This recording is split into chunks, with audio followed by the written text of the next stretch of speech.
Hi, it's me again. I thought today I would do a review of a book that I've just finished, and that book is On the Other Side by Carrie Hope Fletcher.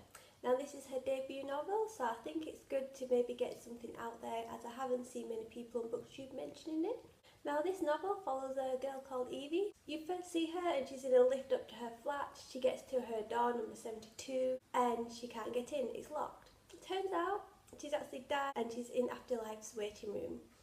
The book follows her going back home to the real life and unburdening herself of her secrets. Now Evie, she was from a tight family.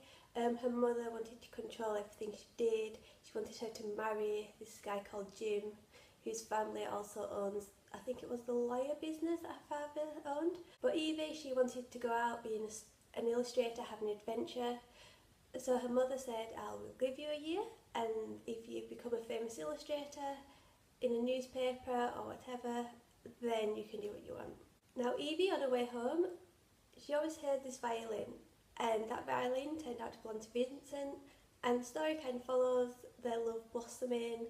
It's quite cute, very romantic, but in the end she has to give it up. I'm not going to tell you why. I don't want there to be too many spoilers here, but she ends up having to marry Jim, having 2 children, and then living her life like that. Characters are so nice. Evie, she's not the typical beautiful, thin. She seems just normal, average. When I read it, it sounded a lot like she was based on Carrie herself. And with Vincent, it seemed like she was based off Carrie's own boyfriend Pete, who are both famous YouTubers. You should go check them out. But yeah, they're very nice, so adorable. The little characters as well, they're just so likeable. There's nothing you cannot like about them. The only thing that bothered me is that I wasn't sure whether this was set in a magical universe, because there's some things that didn't make sense, like when she decides to go marry Jim, or her drawings turn into glass, and then when her daughter finds them as part of the unburdening, she makes a suncatcher and then they're suddenly dancing around the room. I wasn't sure whether this was meant to be a metaphor, but then later in the book, Evie goes and literally opens her chest and buries her heart. And I'm thinking, is this world of magic, or is it just lots of metaphors that need a bit more explaining?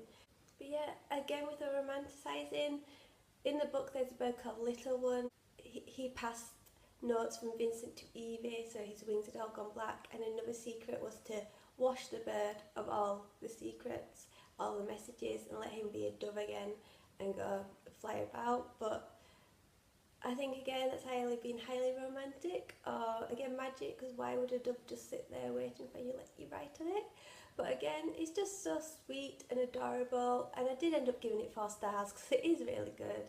You can tell it's a debut novel, but it can only get better, and I am actually looking forward to her next novel. I hope she does do a next novel, because I think she's got so much potential, and it is a really good book, and I think you should definitely check it out.